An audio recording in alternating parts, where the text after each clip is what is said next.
Hello மக்களே, வணக்கம். நான் உங்கள் பாண்டிச்சேரி பொண்ணு யுகாண்டாவிலேருந்து பேசுகிறேன். உகாண்டானா எங்கே திரும்பங்க இருக்குது தெரியும்னு நினைக்கிறேன். ஏன்னா இப்போ நிறைய யூடியூபர்ஸ் இருக்காங்க ஈஸ்ட் ஆஃப்ரிக்கா யுகாண்டாவில். ஸோ மேபி உங்களுக்கு தெரிஞ்சிருக்கும். நாங்கள் ஒரு முக்கியமான இடத்துக்கு போயிட்டுருக்கோங்க. வாங்க எங்கள் கூட போய் பார்க்கலாம். போகிற வழியில் பார்த்திங்கன்னா இந்த அழகான கடைகளெல்லாம் நம்ம பார்த்துட்டு போகலாம். பாருங்கள், அழகாக வெட்டார் பாருங்கள். கவர் போட்டுக்கிட்டு என்ன பாதுகாப்பாக. ஏன்னா மக்கள் இதை தான் வாங்கி சாப்பிட்டுக்கிட்டு உணவாக வாங்கி சாப்பிடுவாங்க. இப்போ காலையில் 5 மணி 4 மணிக்கு வரவங்களாம் என்ன பண்ணுவாங்க, இந்த மாதிரி 7 மணிக்கு 8 மணிக்கு இந்த மாதிரிலாம் ஸ்லைஸ் போட வைக்க ஆரம்பிச்சிடுவாங்க. ஸோ வரக்குள்ளேயே மக்கள் என்ன பண்ணுவாங்கன்னா வாங்கி சாப்பிட்டுட்டே வருவாங்க. ஸோ அந்த மாதிரி தான் இது எனக்கு கண்ணில் ஆப்பிடுச்சு. ஸோ அப்போ எடுத்த வீடியோ அது. ஸோ நாங்கள் வர வேண்டிய இடம் வந்துடுச்சு. வாங்க நம்ம போய் உள்ளே பார்க்கலாம். இது ஃபுல்லாக கரும்பு தோட்டம் தாங்க. ஏன்னா இது கரும்பு ஆலை. இது உள்ளே போனீங்கன்னா ஃபுல்லாக கரும்பு ஆலை இருக்கும். அங்கே பாருங்கள், அதுதான் கரும்பு ஆலை. ஸோ அது ஃபுல்லாகவே கரும்பு தோட்டம் ப்ளஸ் கரும்பு ஆலையும். இங்கே நம்ம சர்க்கரை ஆலைன்னு சொல்லுவோம்ல தமிழ்நாட்டில். ஸோ அதுதாங்க இது எங்கேன்னு பார்த்தீங்கன்னா கம்பாலாலேருந்து 1 hour 1.5 hour ஆகும் ட்ராவலுக்கு. டிராஃபிக் இருந்தால் 2 hour ஆகும். ஸோ நம்ம டெஸ்டினேஷன் வந்துடுச்சு. சாப்பாடு ரெடியாக இருக்குது. இந்த சாப்பாடு ஏன்னு பார்த்தீங்கன்னா ஒன்றும் இல்லைங்க, கிறிஸ்மஸுக்கு வருஷம் இவங்க கிறிஸ்மஸ் தான் நம்ம தீபாவளி மாதிரி நல்லா கிராண்டாக கொண்டாடுவாங்கங்க யுகாண்டாவில். யுகாண்டா மட்டும் இல்லை, எல்லா நாட்டிலையும். அதனால் நாங்கள் எப்போதுமே இங்கே குக் பண்ணுவோம். போன வருஷம் எனக்கு உடம்பு சரியில்லை, அதனால் குக் பண்ணக்குள்ளே நான் வரலை. ஸோ இந்த வாட்டி பெட்டர். ஸோ அந்த வாட்டி போகலான்னு, பசங்களுக்கும் ஸ்கூலெல்லாம் லீவு. ஸோ எல்லோரும் போயிருந்தோம். நான் சொன்னேன் நான் வந்த உடனே மேக் பண்ணுறேன் கிரேவின்னு. ஆனால் 300 பீப்புளுக்கெல்லாம் நம்மளால் மேக் பண்ண முடியாது. 300-400 இருப்பாங்க, 400 பீப்புள்ஸ் இருப்பாங்க. ஸோ அதனால் சொன்னாங்க நாங்களே வச்சிடறோம் மேடம்னு. சரி போவோன்னு பார்த்தா நான் போகலே. அதுக்காட்டி புலாவ் ரெடி பண்ணிட்டானுங்க. மட்டன் போட்டு பிரியாணி மாதிரி, அவங்க ஊர் பிரியாணி. ஏன்னா காரம் இருக்காது. ஸோ மட்டன் கிரேவியும் பண்ணிட்டாங்க. நான் போகக்குள்ளே தான் பண்ணிகிட்ருக்காங்க. அதான் கொடுங்க நான் கொஞ்சம் மிக்ஸ் பண்ணுறேன்னு சொல்லிவிட்டு மசாலா போட்டு மிக்ஸ் பண்ணிகிட்டு இருந்தேன். ஸோ அப்போ தான் எங்கள் சின்னவர் எட்டி பார்த்தாரு. இவங்க என்னன்னாங்க இஞ்சி பூண்டு பச்சை மிளகாலாம் யூஸ் பண்ண மாட்டாங்க. ஒன்லி வெங்காயம், குடமிளகா, கேரட்டு, டொமேட்டோ, அவங்க ஊர் மசாலா இவ்வளோ தாங்க. மற்றபடி ஒன்றும் கிடையாது. கிறிஸ்மஸ் கேக்கும் வாங்கி வச்சாச்சு.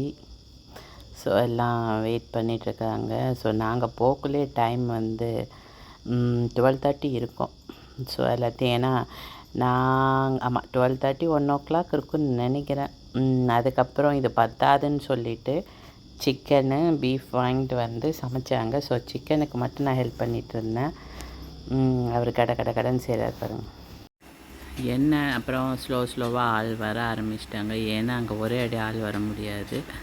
அவங்க அந்த ஒர்க்கு வேலை முடிச்சிட்ட பிறகு தான் வந்துக்கிட்டே இருந்தாங்க. அதுக்காட்டி சரி ரெடி பண்ணிடலாமேன்னு சொல்லிவிட்டு அவங்க சாப்பாடு ரெடி பண்ணிக்கிட்டு இருந்தோம். ஸோ பார்த்திங்கன்னா தம் பிரியாணி அவங்க இப்படி தான் தம் அடிப்பாங்க, தம் போடுவாங்க. அதான் மெக்கானிக் ஷாப் இந்த பிளேஸ். பாருங்கள் மக்கள் வருது. என்னென்னா நல்லா தான் இருந்தது. ரியாலிட்டிக் சவுண்டு, அவங்க சாங்ஸ் வச்சுட்டாங்களா, அவங்க பாட்டு. அது போட்டோம்னா நம்மளுடைய பின்னாடி பேக்ரவுண்ட் சவுண்டு வந்துச்சுன்னா காப்பிரைட் வந்துடும். ஸோ அதனாலே நான் மியூட் பண்ணிட்டேன்.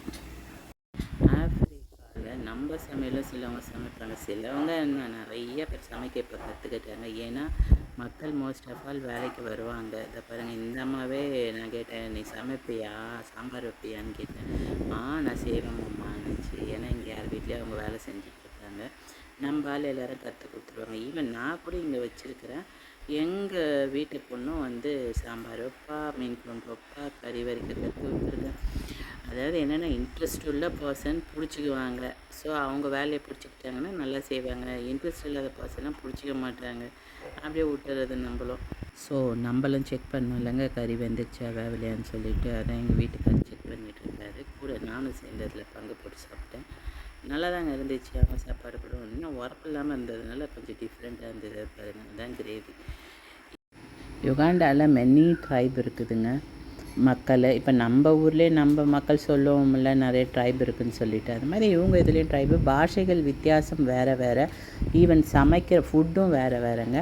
ஏன்னா அவங்க சாப்பிட்றத பார்த்திங்கன்னா ரைஸ் வந்து இங்கே எக்ஸ்பென்சிவ், அதனால் ரைஸ் அதிகமாக அவங்க வாங்க மாட்டாங்க. எக்ஸ்பென்சிவ் ஆனால் நம்ம சாப்பிட்ற ரைஸ் மாதிரிலாம் இருக்காது, முட்டையாக இருக்கும் அவங்களது. அவங்க வாங்குவாங்க, அதிகமாக யூஸ் பண்ணவே மாட்டாங்க. கறி நார்மலி பீஃப் யூஸ் பண்ணுவாங்க. மோஸ்ட் ஆஃப் ஆல் மக்கள் பீஃபு தான். அப்புறம் பார்த்திங்கன்னா என்ன பண்ணுவாங்கன்னா கசாவா ஃப்ளாருன்னு சொல்லுவாங்கங்க. அதான் மரவள்ளி கிழங்கு மாவு, அப்புறம் என்னது இன்னொரு மாவு மேய்ஸ் மாவு, அப்புறம் இதெல்லாம் களி மாதிரி நல்லா கிண்டி இந்த மாதிரி கறி பண்ணி கூட சாப்பிடுவாங்க. ஒரு சில மக்கள் இவங்க இதிலே மீன் வேக வச்சு அந்த மாவு கூட பிசைஞ்சு சாப்பிடுவாங்க. ஸோ இவங்க டெய்லி அதை சாப்பிட்றாங்களே, ஸோ அதனால் நம்ம ரைஸை கொடுப்போம் அப்படின்னு சொல்லிட்டு தான் நாங்கள் ரைஸு பண்ணிவிட்டு சிக்கனு மட்டனு பீஃபு கிரேவி மாதிரி பண்ணிட்டோம். அப்புறம் அவங்க சாஸ்லேயே ஃபேமஸான சாஸ் பார்த்திங்கன்னா கிரவுண்ட்நட் சாஸு. அது எப்படின்னா மல்லாட்டா சாஸுங்க. அது ஒரு மாதிரி நல்லா தான் செய்கிறாங்க. அதை மல்லாட்டையே நல்லா கட்டி சட்னி மாதிரி நல்லா அரைச்சி பக்கத்தில் அது கூட வச்சு சாப்பிட்றாங்க. ஒரு நாள் நானும் செஞ்சு காட்டுறேன் பாருங்கள் அதே மாதிரி. அப்புறம் பார்த்திங்கன்னா வாழைக்காய், அதான் மறந்துட்டேன். வாழைக்காங்க மட்டோக்கேன்னு சொல்லுவாங்க. அது ஒரு ட்ரைபில் மெயினான டிஷ்ஷுங்க. வேக வச்சு நல்லா மசிய வச்சு அது கூட கறியை மிக்ஸ் பண்ணி சாப்பிடுவாங்க. ஸோ இதெல்லாம் அவங்களோட ஃபுட்டு தான்.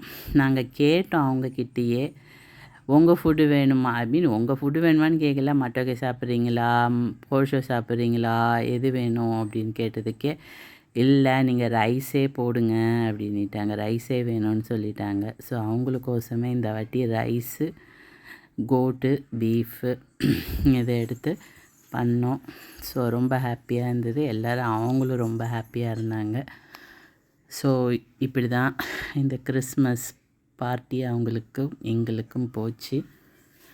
ஸோ பார்த்து என்ஜாய் பண்ணுங்கள் மக்களே. பாய்.